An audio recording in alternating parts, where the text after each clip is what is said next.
That roof is on fire. Oh, we gonna take it high. Yeah. So, Oh no, we'll do it after. It's no problem. Thank you so much. so you're saying students too. Mm-hmm. So Let me call them different names just to make sure. So let me call them Mark and I don't know, Susan. And then this will be Mark. This will be Susan. And then students two is Susan. Students is Mark. And then this one will be Mark as well. so Oh wait, not Mark, sorry, I can't call it Mark. this is the question says you should end the number of students. Mm-hmm. So I'm it's the total population. Mm-hmm. How we have use the in between, let's say students actually they need to Wait, can I see the question? Let me see. Okay, it says you have 3 students. master If you have 3 students, okay, change students. okay. So it's saying you should be able to Actually, it is total. say the total of each student. Mm-hmm. Oh. So since it's there, Mm-hmm. so you have to say students and then package index, meaning you throw or you have to name them all the time. No, you don't have to name them all. You don't have to name. Classes work the exact same way. The exact same stuff that you know from record structures work with the same way like this. So you would have instead of now being able to name each and every one of them, it will work with an indexing type of thing. Because you will have like an array. Am I sure? Can you just put like this? Yeah. You'll have like an array of students. Of student classes, I mean, sorry. Student classes. This is completely now because I'm making an array. But you will have an array of student classes, and in each of them, they'll have their own separate marks, their own separate total, their own separate averages. But now you just have to take care of the indexing. It won't be by name like this. What I was showing you by the name portion was that even though when you call them, you have the exact same, this is set. No, it's fine. Even though you'd have the exact same one, never mind what you're saying, but you'd have the exact same, let me put the other way around.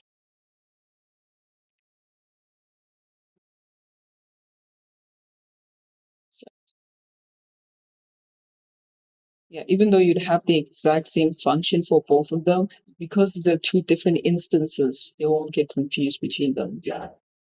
So even in the same way, like when you have an index in the array, even if you can do at any point of them, because those are not the same indexes, they're not going to get confused amongst each other. So, yeah, so you would access them like this, your setters and your getters, the exact same way. The thing that I was saying was that because this is now outside of the class, because this is where the class ends here, the class defining what a student should be, it's all the way up until here. I forgot how long this is. That's the class that describes what a student should be. I hope I'm not on earphones. Oh my days. Okay. All of that was a class of what a student should be. But now you see, if I close this button is outside of this class. This means that the only way that I'm able to access these set and get functions is because they are public. If they weren't set public inside this class, you'll see. If they weren't set, you can see that they set as public. If they weren't set as public, I wouldn't be able to see them. Let me show you. I think I have the one for total. If I set this to private now, see if it'll, which one did I change? Get total. Okay. So I'm gonna switch this around and then just say average is equals to Susan dot get. You see, get total doesn't even appear. It's now private. You can't see it at all. You can still see get average because get average, that getter is still public. But the fact that get total is now private, I can't see it on my side because it's outside of the class. But now, the second that I go back and I turn this back to a public function, now get here, dot get. Let it load a bit. Student dot get. It says public get total.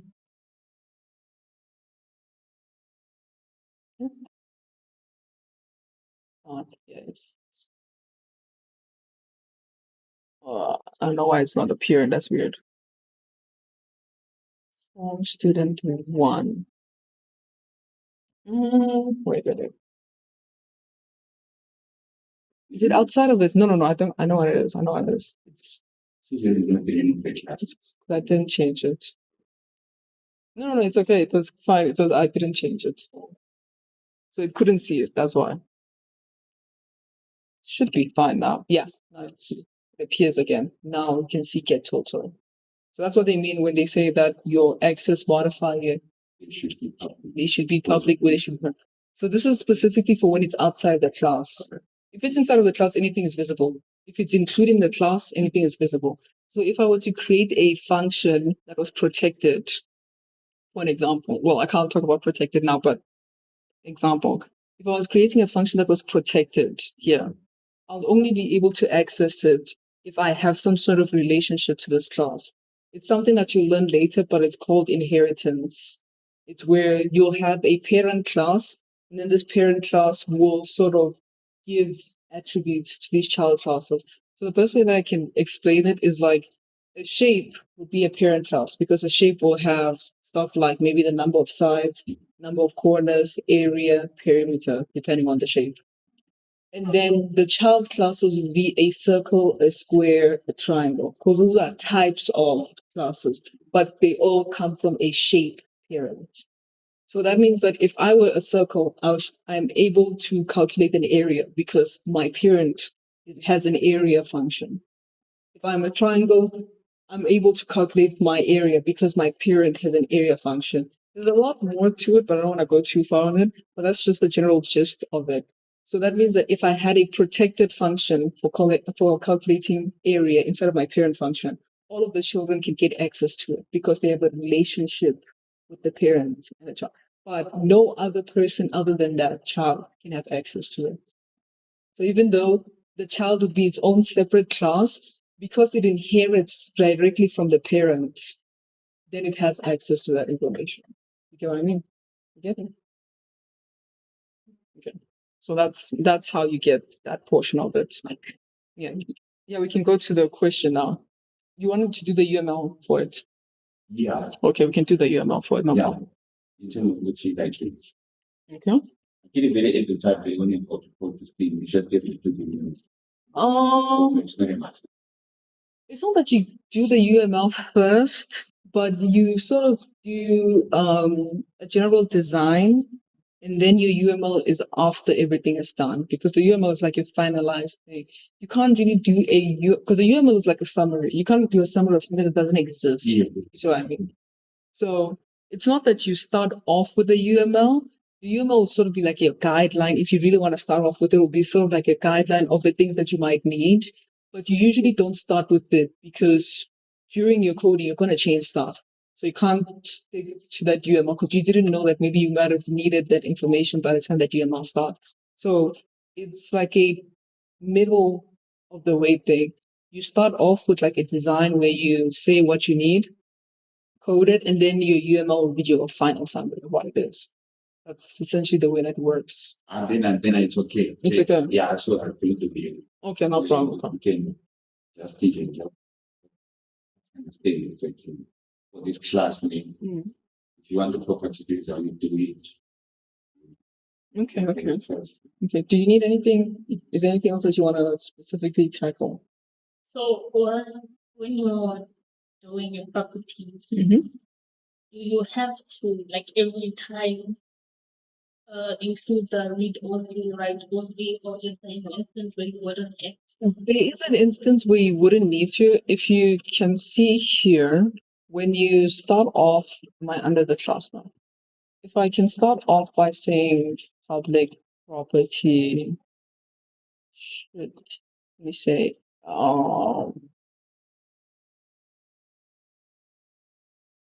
just call it, no, that's not really a thing. me just call it name, doesn't really matter. To be and property. Okay. You see, this is an instance where you don't have write only or read only here. The problem with this is that now, how do you access here alone? Because as you can see, this entire property thing encompasses both the getter and the setter. So if you wanted to get something, how would you get it? Because that means you have to both get and set at the same time, because it's in both of them. Because the property is just the name. So now you have to say whether you're getting or you're setting. Because this doesn't tell you whether you're reading only, whether you're writing only. It's saying that these are two functions that you have in order for you to either access or give us information.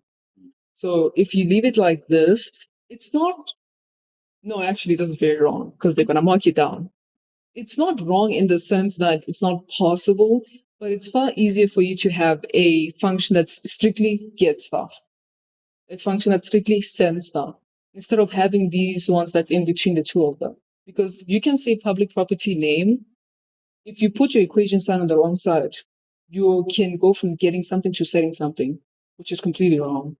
Because the difference between this get and set is just a literal one thingy. And if I change this, if I put it the other way around, that's essentially just how little is needed for you to change the entire thing. And you can imagine if your code gets longer, you're not going to pay attention to how small these things are. So now if you just call this property name, just throw it up in there, depending on where you put your equation sign, it's going to say, oh, okay, you want to get it? Then it gives you the information. And you wanted to set it. So the read only is strictly makes it so that if you find yourself putting a get and then equating it to something, or sorry, trying to retrieve something and putting a get, then it knows that it's going to tell you, no, this is a read only. We only read information here. If you are trying to write something to your variable and then you want to now get information, it's going to tell you, no, this is a write only. It'll stop. It'll say this is a write only property. This is a read only property. That just makes sure that you don't end up in a situation where you have just a general property function and then you put the stuff on the wrong side. So that's why it has that. Does that make sense? Mm-hmm. Yeah. Do you have any questions? You good? Okay. So, so how do you want to go for the UML thing then? We're going to see it. You're gonna do UML for the rest of your degree. No, just like I mean, like from now. You're gonna be doing design. It's gonna need your UML from now onwards. Oh, Every single design of yours is gonna need a UML since you're coding in OOP. I think that is just, We want to do the theory first before we do the UML. yeah, look at okay. Since we're now focusing on the next component, my class for the matrix was going to get this and this and this. I can write to you. This one is a problem. Okay. Okay. So we can go through. Okay, please have it. The what's this called? The way that you make a class and the way that you make a record is the exact same way. It really is.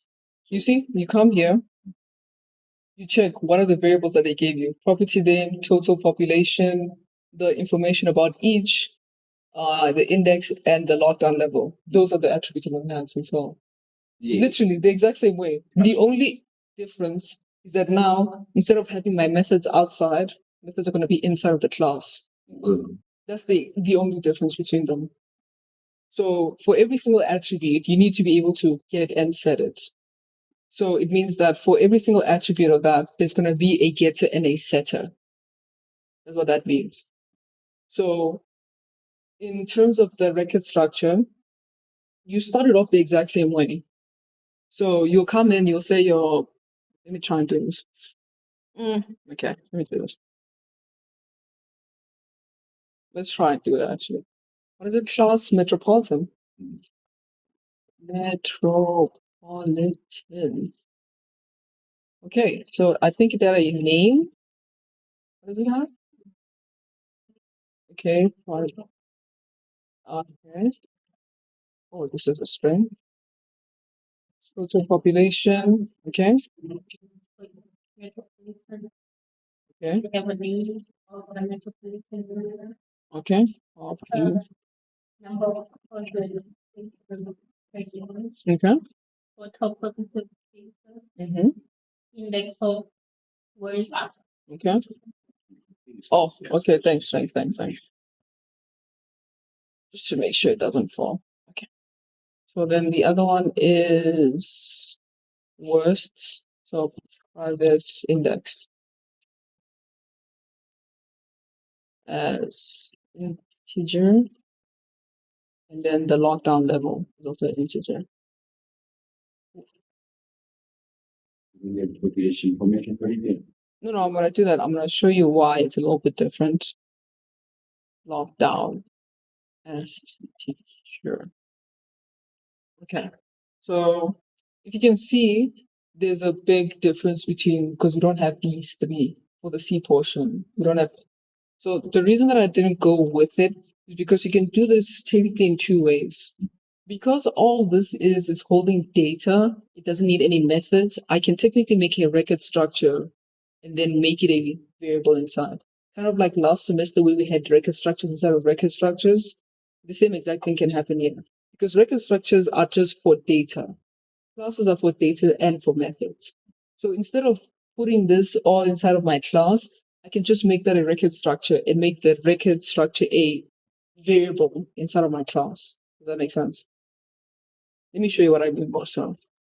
So what I mean is like when you have like think of the tournament example that we had. Every single tournament had a team to it. And the team would have the name, the amount, and everything.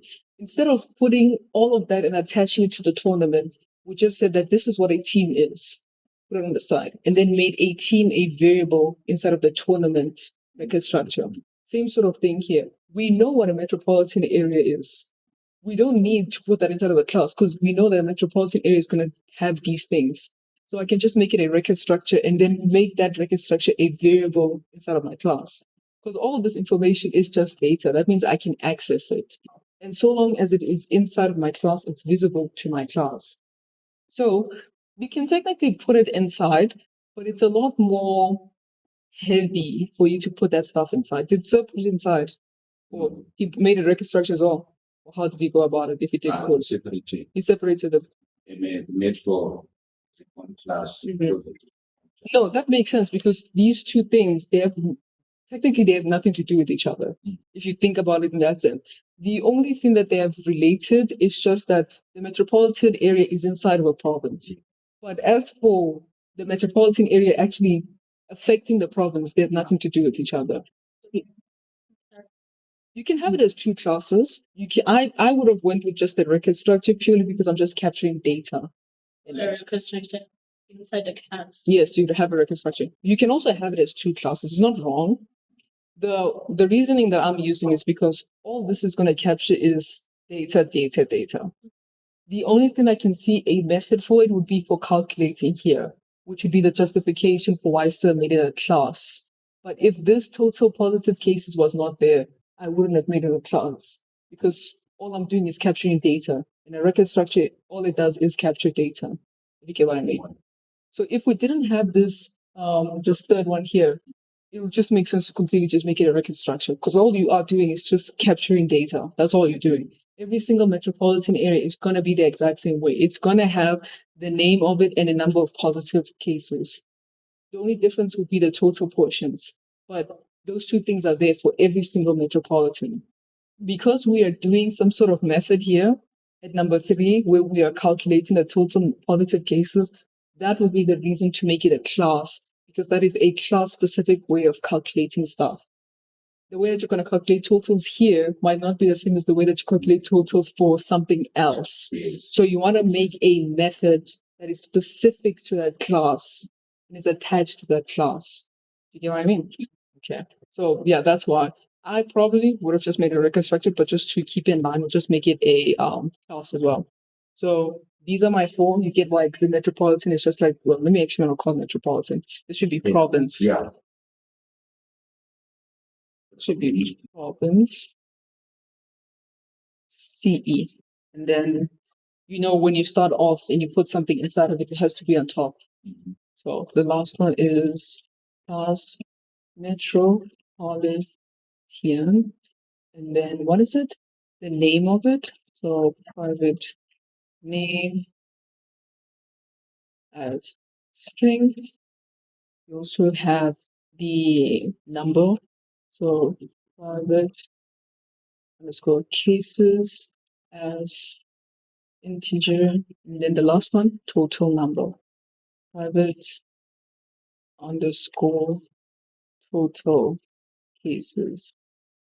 Hmm? Oh yeah, you're right. Please don't forget to put your underscores here, by the way. Something. Hmm? Does this underscore mean anything here? Yeah, it does, because if you don't have that underscore, what's gonna happen is it's gonna clash with your getter and setter. Oh.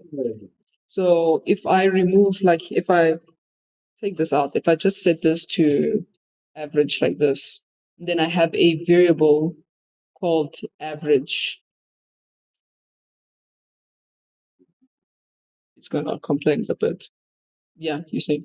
Okay. It's gonna complain. So the underscore there is to let you know that this is an attribute, but then this just average alone is a function. It's kind of like putting those brackets on the side of the thing. If you don't have those two parentheses there, you don't know whether it's a function or it's a thing. That's why they very much emphasize putting your brackets on your UML. But if you have a UML, you don't put your brackets. I don't know if that's a function or if it's a subroutine or it's a variable. That's why.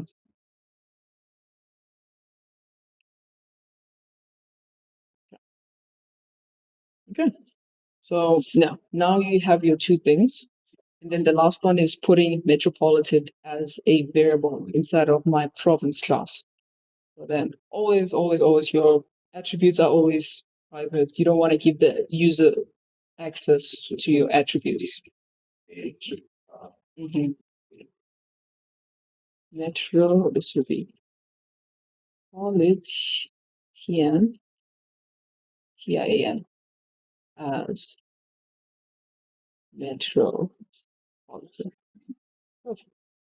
Yeah, done. Oh yeah, that's you can array too. Yes. Let me just see. Yeah, and then you're done. Return.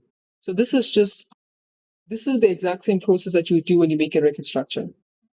You saw what's it called? You saw the variables that need to be there. You saw the data types and what form of the data types it would be.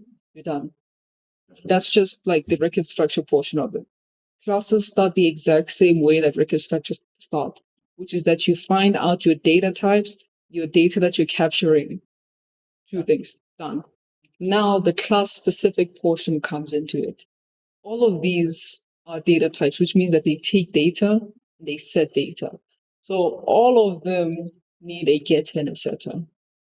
Each and every single one of them need a getter and a setter. It's no problem. So you see how here, because you had a record, let me put it down like this. I think, is it public record? Or is it just record? No. No, public struct as struct. Hmm? Why is it public? I'm trying to remember how you call a record structure again. Oh, oh yeah, structure. Yeah, that's the word. Record structure. I'm just gonna call it province. No, let me just call it school, just so I can prove what I'm saying. So, and then you'd have these things inside as public. Let me just say public name as string. Notice how this is public. This means that this is accessible. That's the only reason that you were able to say school dot name. That's the only reason. But here, these things are private. That means that you still need to be able to access them, but not access them directly. That's why you need setters and getters for it.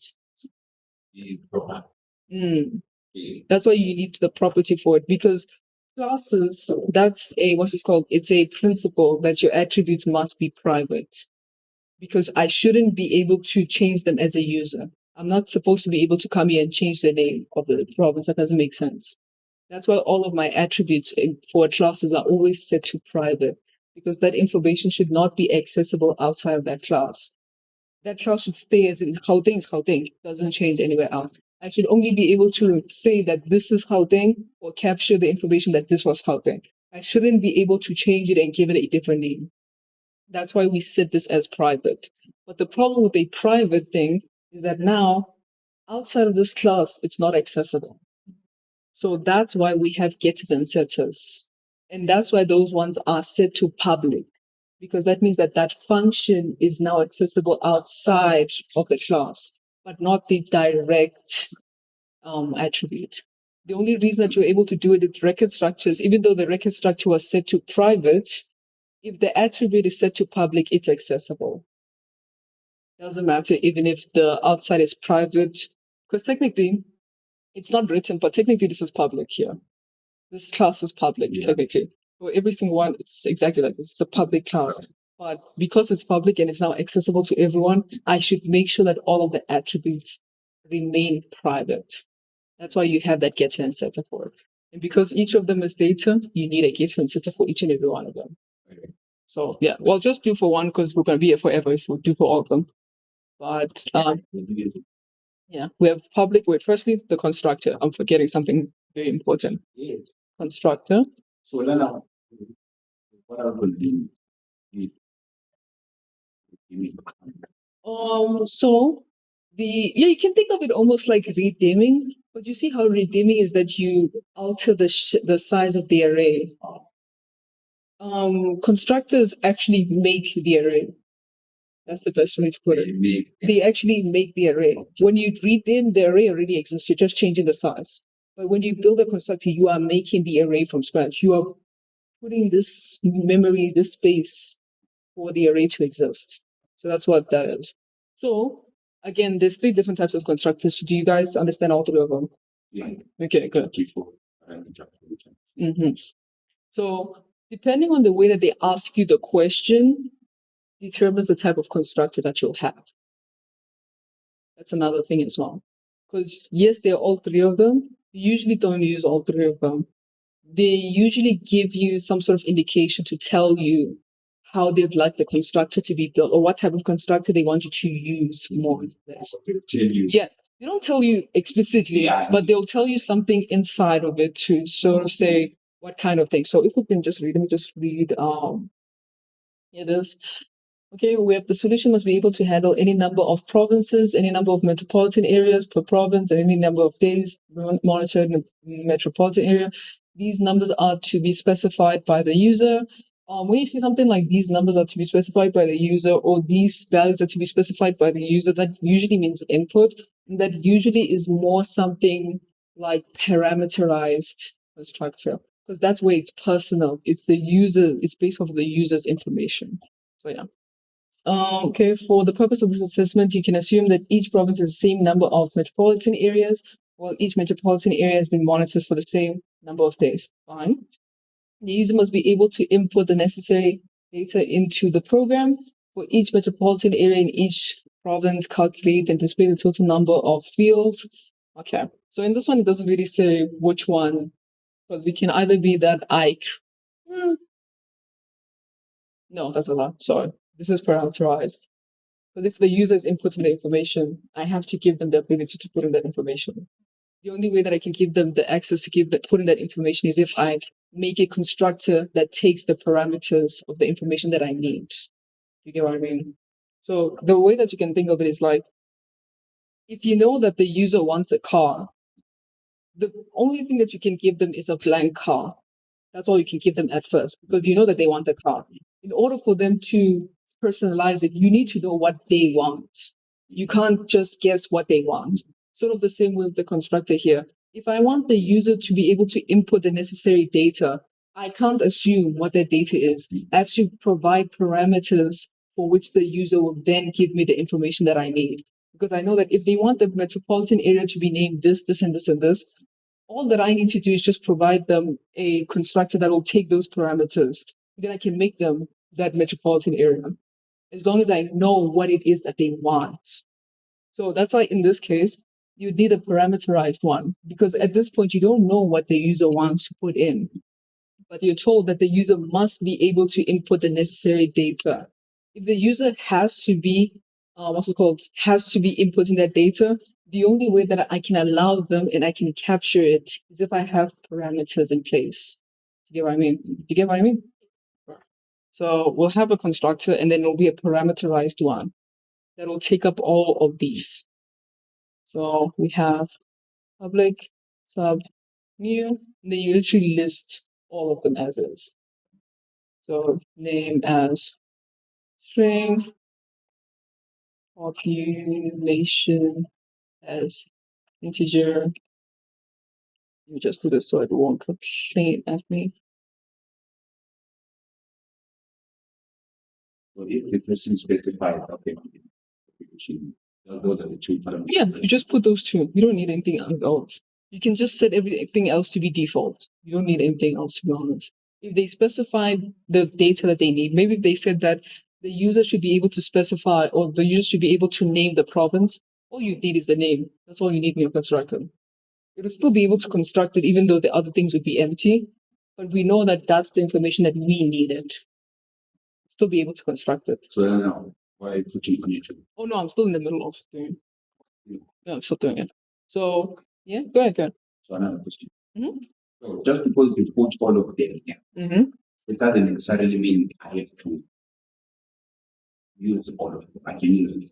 You have to use all of them. What do you mean? You mean like it's a user? For example, I give you an answer to which we shouldn't assume which is like I say the user to use how many. What we can do is just give them a parameterize. Yeah. But you need to know what it is that you want from the user.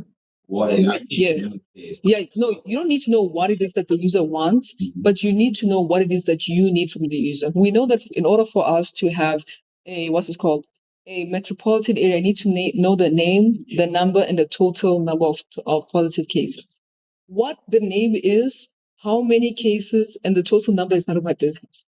But I need to know that that's the information that I need from the user. So you don't have the values, you just know the data that you do need from them. So yeah. Index and then lockdown down as okay. So you'll see here that I didn't put the metropolitan inside of the inside of the constructor. This is because since metropolitan is a class itself, it will have its own constructor. And then, well, let me show you in a bit. Yeah, this constructor is for the province alone. And then let me just show you what it will look like. It'll be a bit strange. Public, sub, new. I know that for me to be able to create a metropolitan area, I need the name, the cases, and the total case. Well, I don't need the total cases because the total cases I calculate them. So I can't ask them for something that they don't know at that point. So name as string.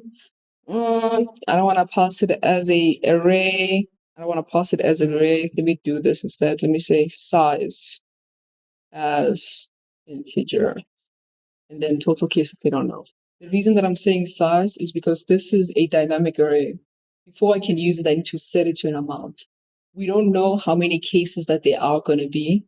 We only know the number of days I'm going to be checking for. So I know that the cases should be the size of the number of days that they're checking for, which is why I'm passing the size array, the size number. This size number is just to redeem this. It's not putting any actual information yet.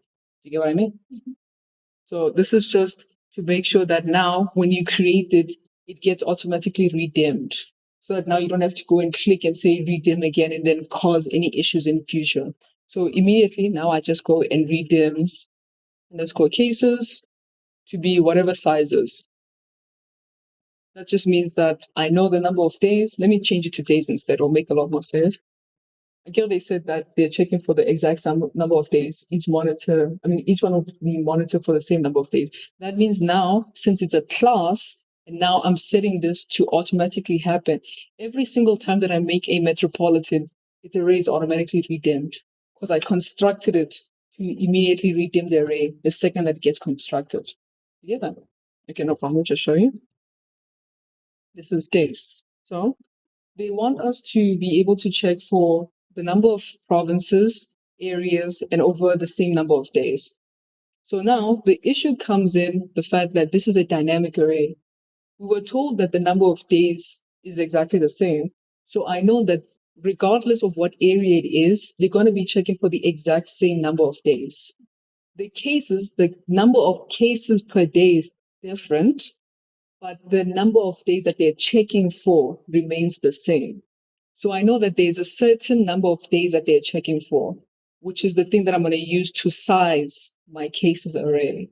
Because I know that I'm going to be checking, maybe if I'm checking for 7 days for each of them, doesn't matter whether I'm in Gauteng, Northwest, whatever, I know I'm checking for 7 days each of them. So I might as well just resize the entire thing to be 7 days long.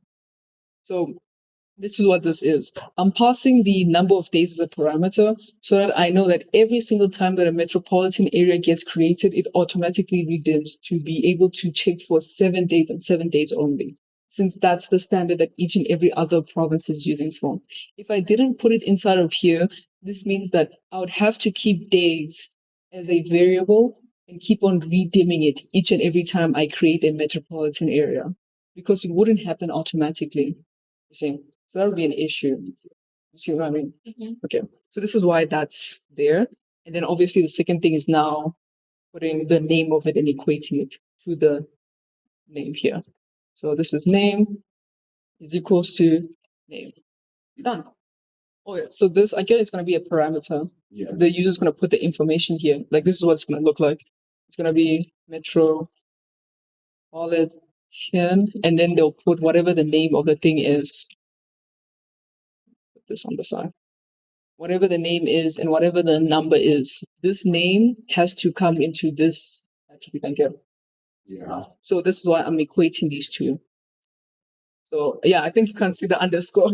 So, yeah, so this name here, So that name. yeah, that's why you also need the underscore so that you know which one you're talking about. Okay. So I'm saying that whatever the user puts in as a name, put it inside of the name attribute of the metropolitan area. So that's why name here is equals to name, and because coding goes from right to left, it means that whatever the user inputted becomes the value of the attribute. Okay, you good? You said we're not putting total cases parameters because we are calculating them. Yes. And because the user is not the one that's giving us. Yes. Does the user give us the index and the logline level? Let me see. Let me see. You could be right. You could be right. Okay, no, they don't. So I can remove that. That's a very good point. That's a very good point. Let me see. If I'm calculating it, no, they shouldn't. No, that's a very good point. That's a very good point. As long as it's not information that they readily know, I can't ask them for it. Because we're asked to calculate the lockdown level. I'm calculating it. They can't give me a level of something they don't know either. That's why we can't pass. So You make just use the- name and the what's it called? Name and the population. Yeah, that's a very good point. Thank you so much.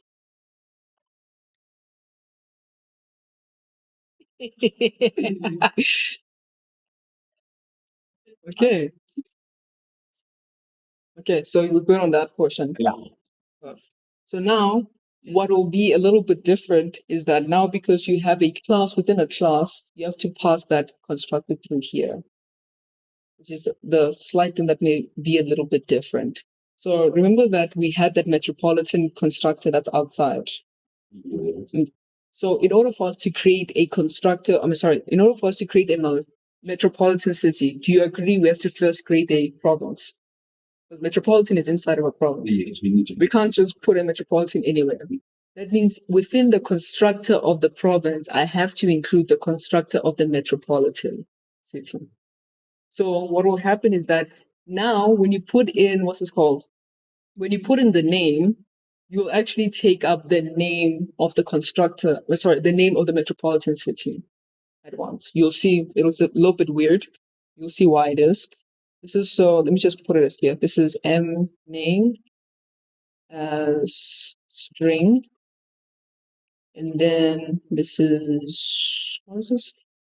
How much is population? Population as integer. Okay. So the reason that we have these two other ones is because if you can see, In order for you to get it to a metropolitan, you need to get inside a province first. Yeah. So that means that I can never just invoke this constructor.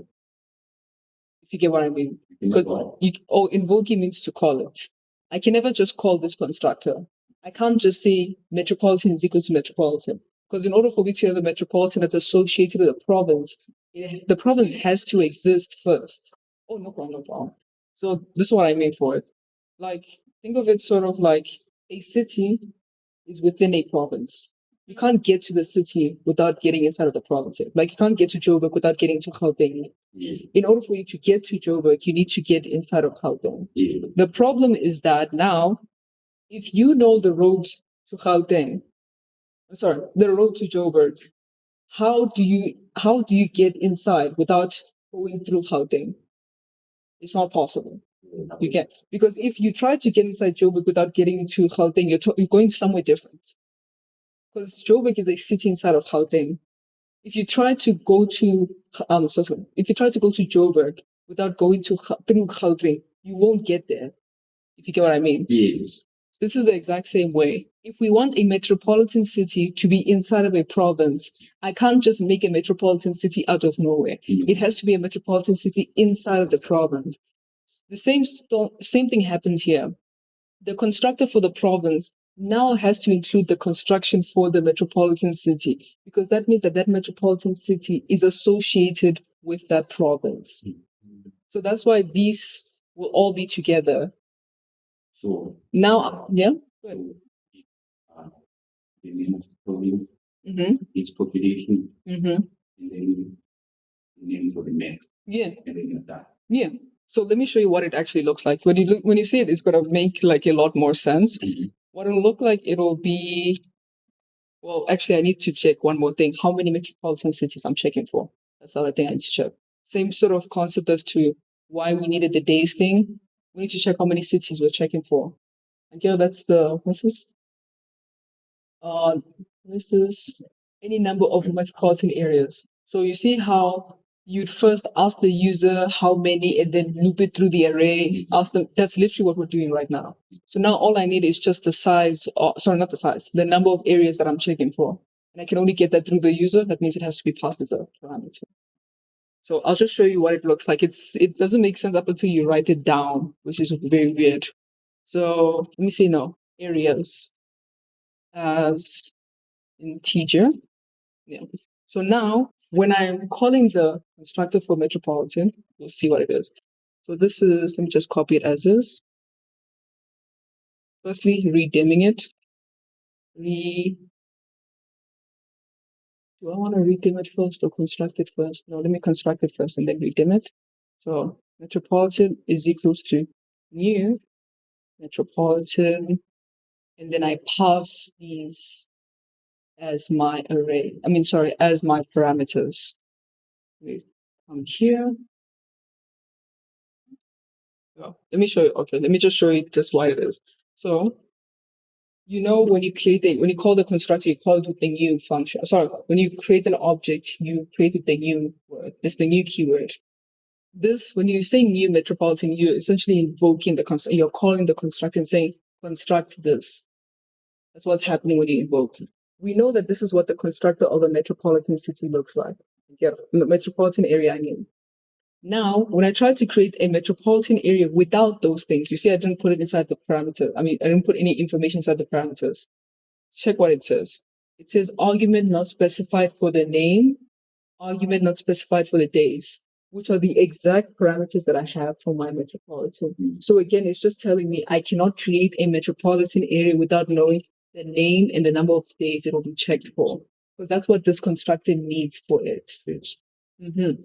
And how do I get that if I'm starting out from the province? I have to include those stuff in my province constructor as well.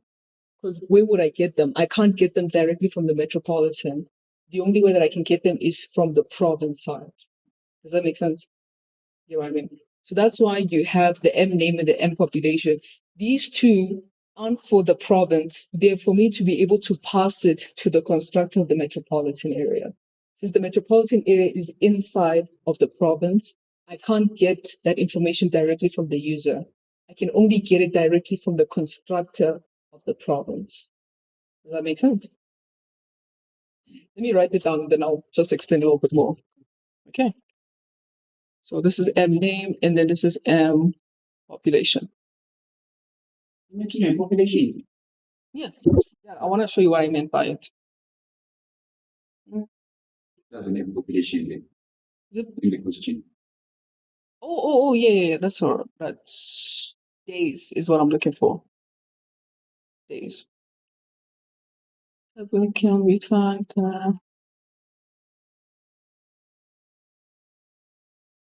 Okay, why is it complaining? There we are.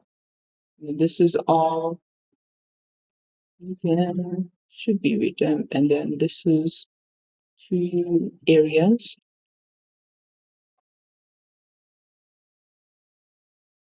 All right, do this.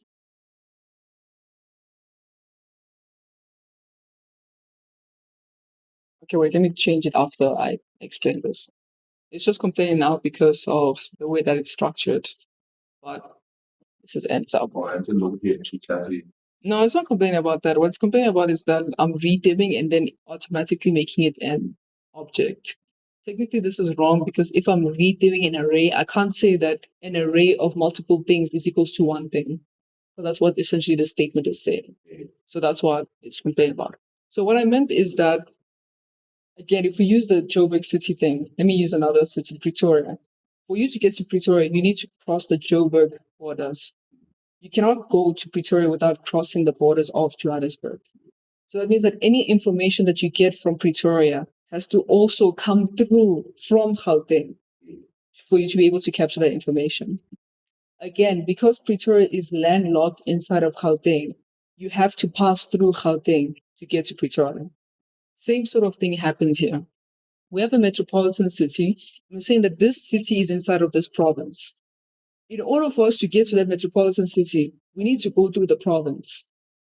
That's why we have to go through the constructor for the province.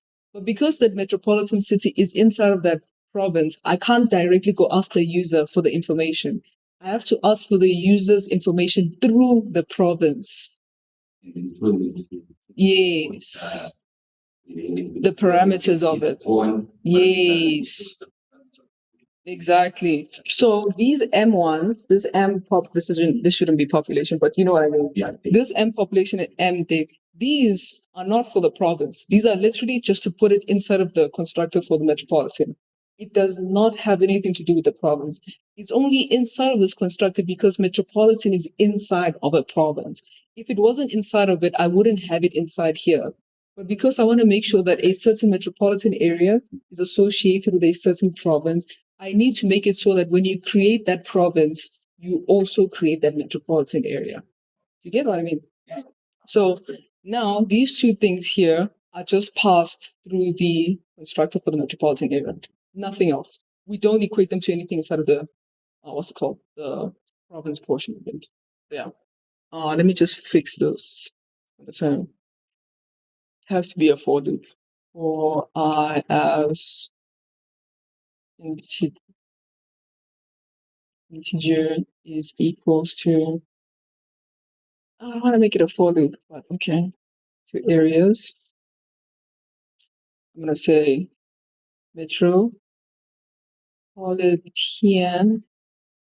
is equal metropolitan at I. And then this should be next. Yeah.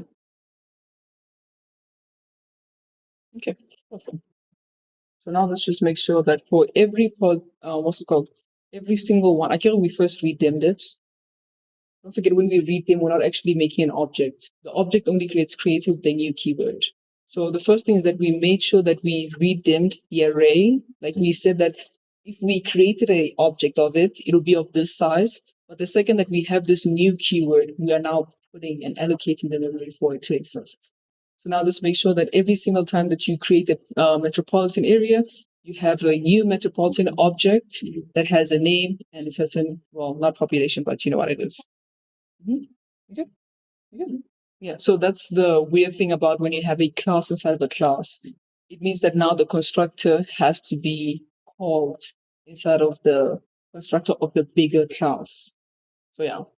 That's why it has to be in the middle of this. Because if you don't have it here, it'll never get created. Because where do you get this?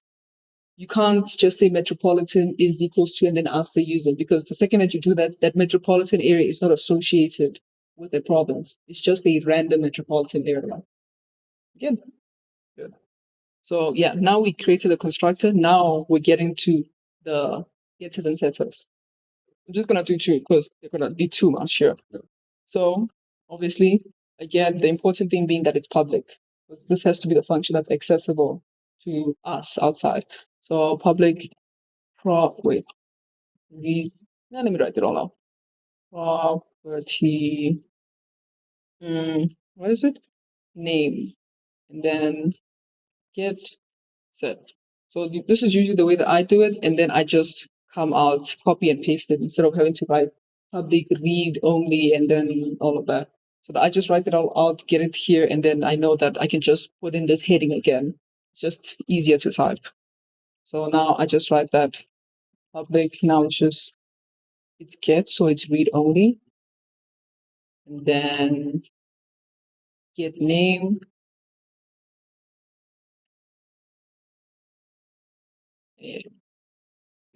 And then and property.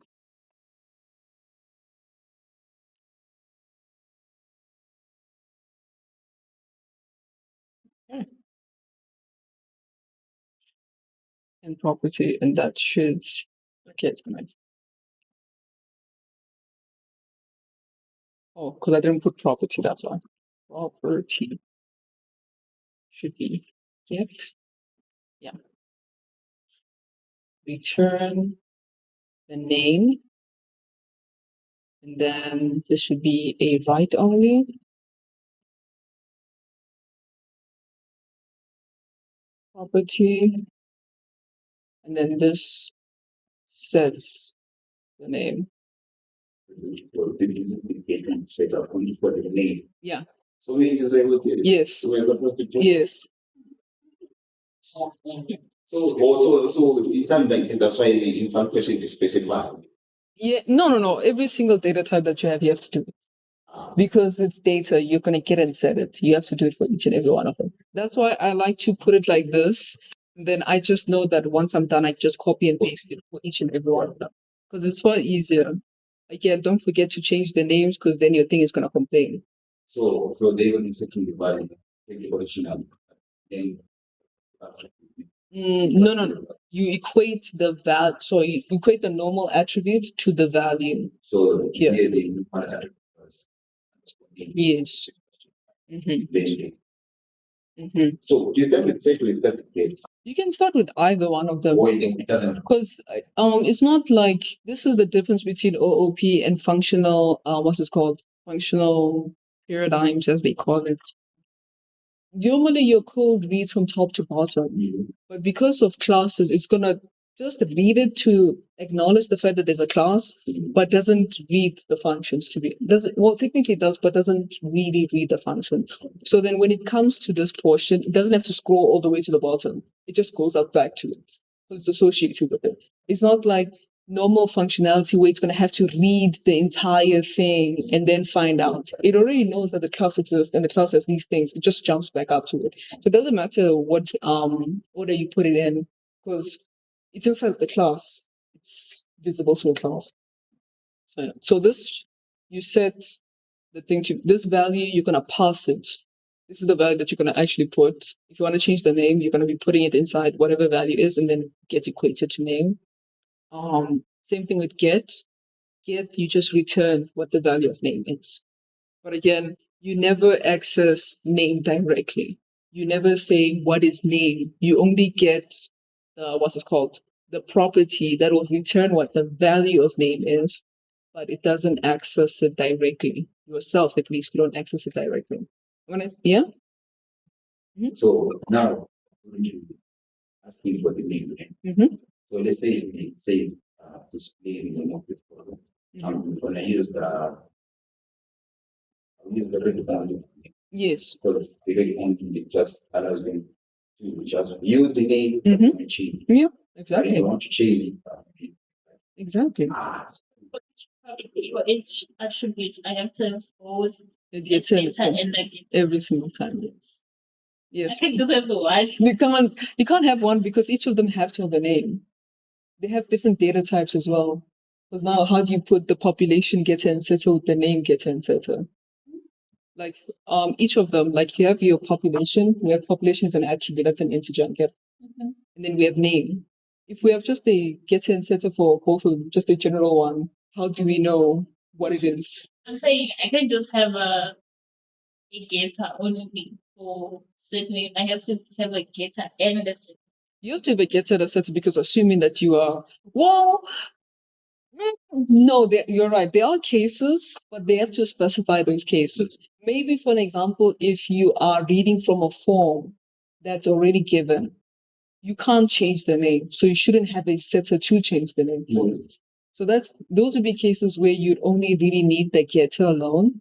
But there are some cases where you are changing the name alone, but you aren't getting that information. That when you need a getter alone. There are cases where you only need one or the other, but usually you do need both of them. Oh no, practical. They say that the name, Mhm. the name of the student, the name of the student must not be changed once it is saved. Okay. Does that mean I will only have a getter in my place? No, what that means is that the student's name will be put inside the parameter of the constructor, immediately be set, but you won't have a setter for the name. Because I get the second that you have, oh yeah, I didn't put this. It should be like this. But The name of the student shouldn't be changed once it's been set. once they say the name is given, it must never be changed to English. So if the user gives you a name, you shouldn't be able to change it. So in that case, you use it. You have to use it inside of the constructor. Because remember, when you get the information from the user, you pass it through the constructor parameters. This gets set. This name gets set. Fine. But if that name is set and I remove this, there's literally no way to change the name. Because you can't access it directly because the name is private. So now I'm gonna able. You only have the read only. You can read, but You can't change it. You see what I mean? But it has to be passed through the constructor first. Oh. Because if you don't, then you don't know what the name is since you don't have a setter for it. It has to be, if it is the case that this is literally the default thing that I was talking about. So if you have the name of the student and you don't want to change it, that's literally calling it the default. Do you see what I meant by the default thing where it's like the second that you know the thingy of it, you don't want to change it afterwards, it's fine. If I don't have a setter, since name is private, I literally cannot access it. There's no way for me to access it. So that's why it needs to be passed through the constructor first, and then it shouldn't have a setter. If it is that, it shouldn't be changed. So yeah, that's why. So if it says that what's it called? Once the name has been set, it shouldn't be changed. It means that it should not have a setter, but it should be a parameter inside of the constructor so that you can initially capture that information. Because if you don't have it in the constructor, you have a default value, which is just an empty string. Empty string is nothing. It's nothing. So you need to say T. Exactly. Zero.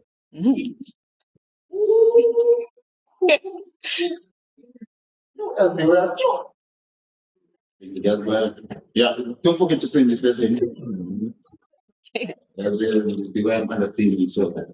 No, it's weird to see it at first because you're not used to the programming like this. It's very hard to come into the. But then when you actually sit down and see why it is that it works, it makes a lot more sense why it does work. You see why not having a setter means that you have a default value for a student. Because if I capture that information once and I don't have a way to set it, then there's no way that the thing can be changed. Yeah. Are we all good up until now? So the getter in the filter that you said now, that for metropolitan Oh, that's just for the problems. I said that I only wanted to do now because they will work the exact same way, even in the metropolitan area. It's just that now in the metropolitan area, the getters and setters are inside of the metropolitan area class. So now. So instead of now, when I want to get the name of the metropolitan, I have to have the getter and setter inside of this class here. It has to be inside of this class. Yeah. But if I want to get the name of the province, it should be inside of the class because the getter is associated with the class that it's getting information from. That's why Another thing that you can also see that's inside of the class is that I'm able to directly access this underscore name. If I try to say underscore name outside of the class, it doesn't know what I'm talking about. So I can just say, I can literally go out here. This is another class. This is a separate class. If I try to say underscore name, no, let me not declare it. Let me say underscore name. Yeah. There is an underscore name here somewhere. Okay, let me say underscore age because there's an underscore name somewhere. Okay. It's going to complain because it doesn't know what I'm talking about. Because it's inside of that class. The second that you're outside of the class, it doesn't know what you're talking about. But you saw that it was inside of the class. I was able to say underscore name immediately. Because this write only function is within that class, and that class has this underscore name attribute in it. Good. Okay. So yeah, so we essentially went through how to make the class, the methods for it, constructors, getters, and setters. We're essentially done because now the only thing that we need is just the total calculation, how to calculate like a total in general, and then can you please unlock if it's wrong? The total calculation and the level thing.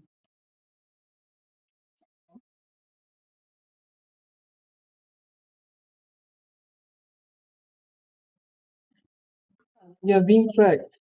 That's what it says. I went this antivirus thing. Came down and it's Change it, resolve it. resolved. I can't. Well, that's English. There's nothing. Okay, so yeah, so we essentially did number 2. We did number 3. Yeah. Well, no, we didn't do we did number 3 because all that it means is that now you have a button that just now gets the information from the user straight. Yeah, so when you like, yeah. Oh, you want to see how Yeah, that works? see. No problem, no problem. So for the sake of time, I don't want to do it too long for that. They just 2 minutes. Yeah. So it'll be the exact same way that you capture information on a normal one. So instead of now, you'll have the name of the variable and the what's called the attribute that you want to set it for. So if, for example, this was for the, I don't know, the mark, I would say Susan dot, what are my attributes again? Is it name? Let me see. Let me see real quick.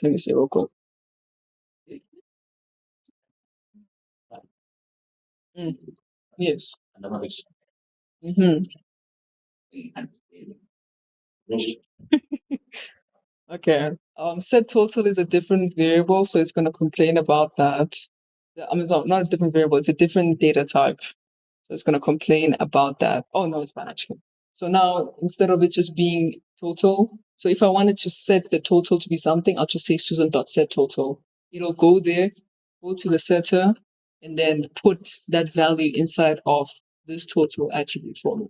So then now when I'm outside of the variable, when I'm outside of the class, I can just say Susan.getTotal. I get the same answer. Same thing with get. If I wanted to get what the average was, I'll just come here and say maybe Chris dot get average. Done.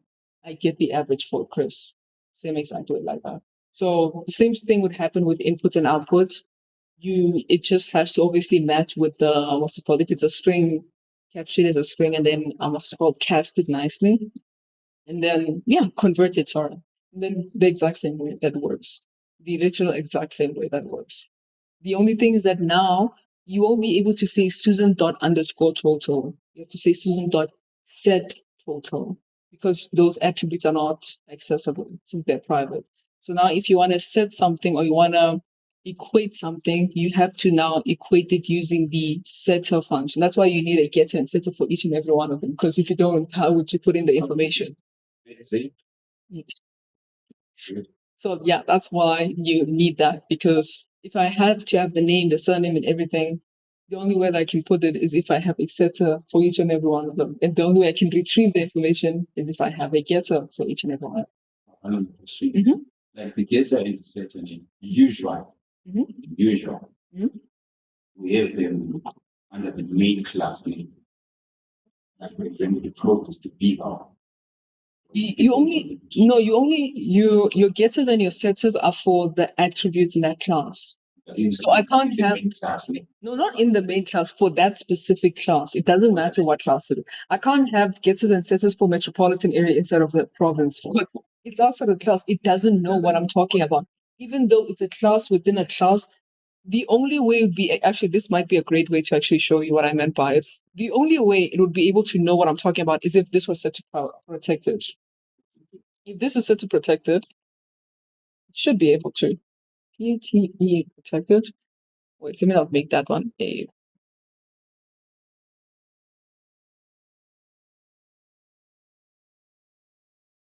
Okay, let me set one of them to be protected.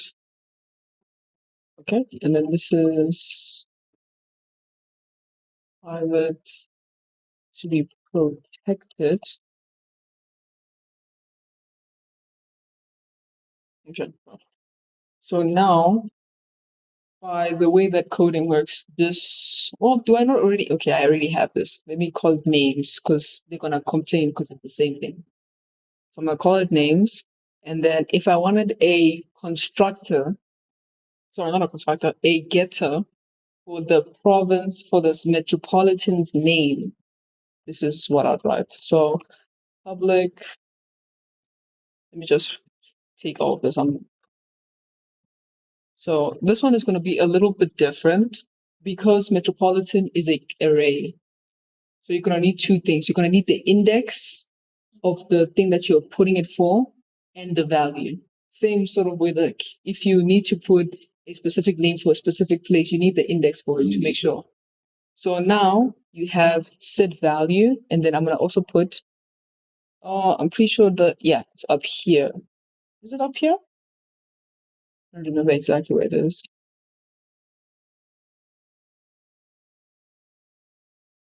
Okay, yeah, it's up there. And then you have this now.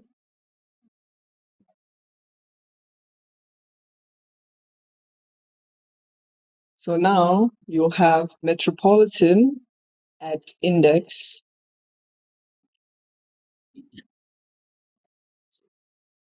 So now we're going to in each and every area. No, not each and every area, because remember it's specific. Because classes are specific to the instance. That's why that Chris and Susan thing doesn't get matched up, doesn't get mixed together because it's specific to the instance. Word. So yeah, it should. Let me see. Will it say? Yeah, will it let me? Let me see. Oh, because I don't have a constructor for it. That's what I'm wondering. Okay, let me put the constructor for it real quick. So get name.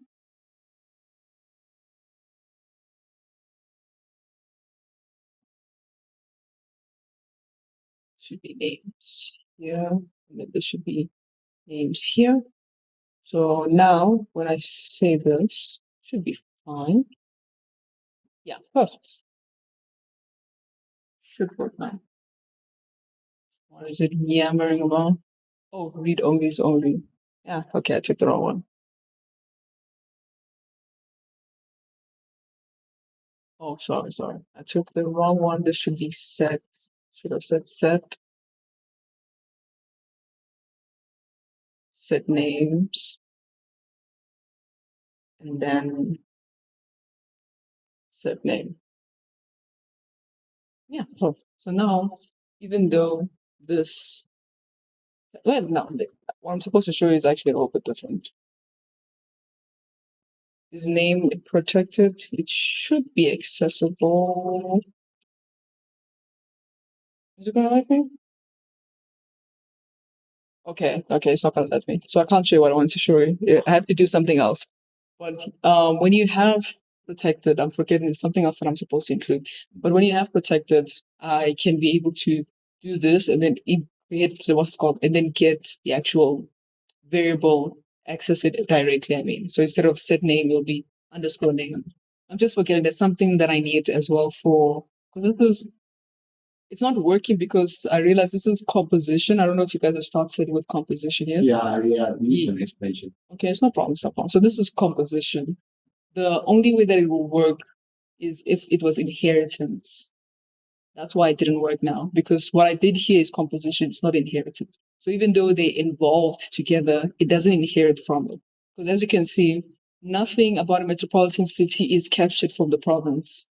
Nothing from the province is captured for the metropolitan city.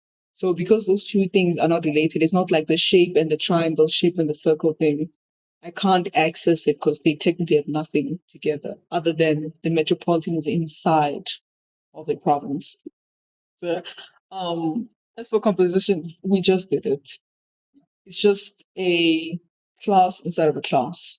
So it means that it has to be accessed using the outer. Funny enough, we actually did all of the properties of it. That the composition, if you have a class within a class, we need to access it using the outer classes constructor, which is a thing that we deal with, and that all of the constructors for it are accessible through that same constructor of the outer class. That's really the biggest portion of composition. It's usually when you have something like that have to be related together, but don't technically influence each other. So the metropolitan city is inside of the province, but it doesn't really do anything to the province. It doesn't get any information from the province. It doesn't have any shared attributes other than being within that space. All it is that it's just inside of it. That's just what composition is. It just means that it is composed inside of it. So yeah, I don't know what else I can tell. We did all of it right now. So wait, how far have you guys? You started with composition. What else have you guys started with? It's just composition for now. Okay, because I think composition, inheritance, polymorphism, composition. Oh, okay, that's perfect. So yeah, do you understand everything till now? Good. Do you have any questions? Good. Okay.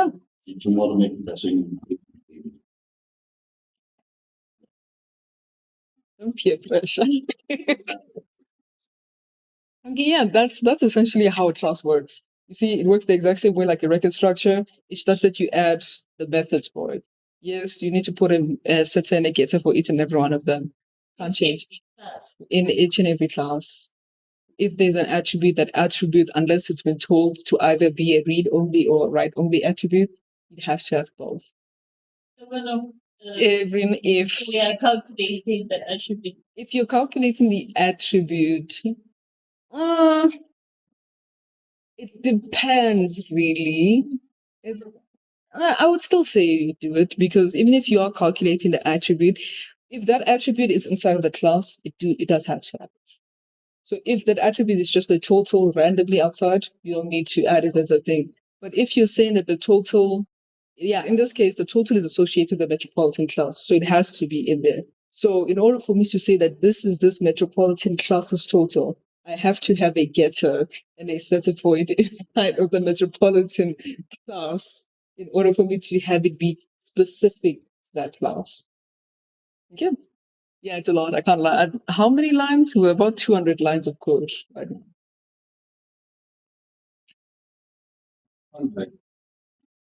Thank you guys so much. I think that's the lesson over.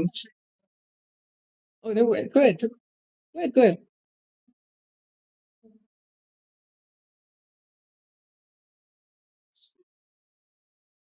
Oh, yeah. Also, what is this? Just to mention, depending on my.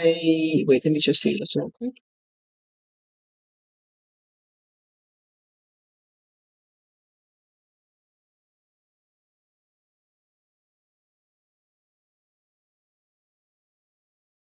Why am I? Okay. I'm not sure exactly when my test is, but I have a test on Wednesday for informatics. I don't know exactly when it is, whether it's going to be right before our lesson or between. So I'll just let you guys know if I'm going to be available for that Wednesday or have to shift the dates. So I have another one on Saturday as well, and then on Tuesday. No problem. Just check. But yeah, no, I'll just let you guys know.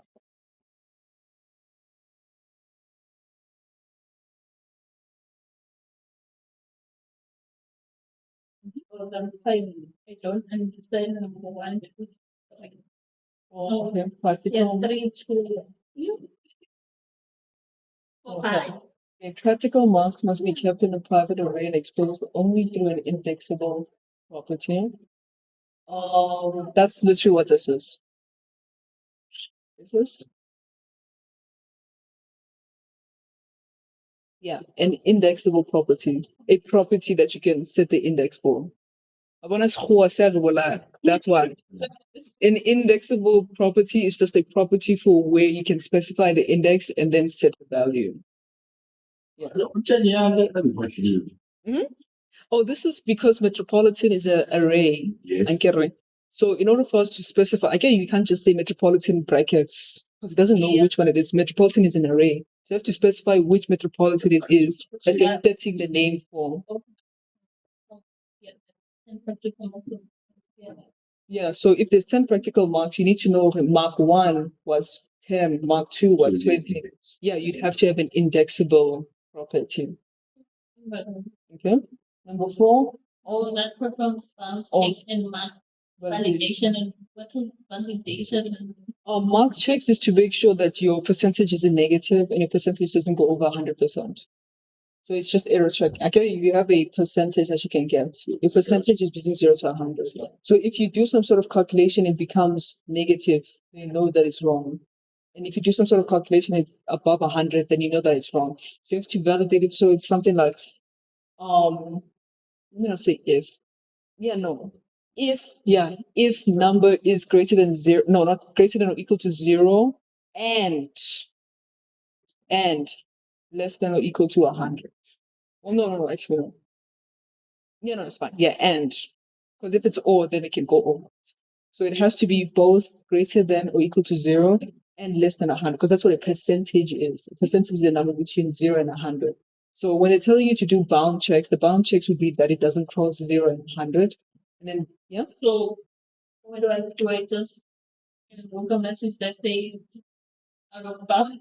No, if you also called, if you're doing bound check, you're making sure that if there is a possibility of it going out, you either give the user an indication by saying that it's out of bounds, or you fix it and return a 0. Oh, Yeah. So what's this called? You'd either validate it by making sure that everything is fine, by making sure that you have that if statement or while statement, whatever it is that you choose to go with, to make sure that that percentage makes sense. And also in the case that the percentage doesn't make sense, don't give that back to the user. Give them just a random number. No, not a random number. Usually we give it a 0. So that's the safest number that you can get for it. All properties require validation. All properties are the, so this should just say that what's it called? If it was a percentage, if you had a get percent, what's it called, property, your percentage has to be between 0 and 100. That'll be a validation for it. But if your percent is above that, that is not a percent. You did something wrong along it. So just I'll catch you a bit. This is for the function of it. It's when you're performing the actual functionality of the array. Because when you have an array, also another thing, the other bounds thing is for the array. Your array can't have a negative index. Don't forget. Your array can never have a negative index. Now, that's another thing what they mean by bounds. So your array has exactly 0 to 1 less than the actual size. Yeah. So if you have a size of 4, you go from 0, 1, 2, 3. So you have to make sure that if it gets to array of 4, it stops. So that's what your bound checks are for. And then the mark validation is the 0 to 100 portion. But the bounds check is to make sure that your index never gets to negative. So you can't have an array at index -1. That doesn't make sense. And then you can't have an array that's index of the exact number of elements that it has, because that's not how arrays work. So that would be your bound checks. So it's going to be something like while array index between whatever and whatever, then you can do it. But the second it goes off, stop it immediately and then continue forward. Then the mark validation is to make sure that your percentage makes sense. The percentage can only be between 0 and 100. If it goes overwards, there's something wrong that you did.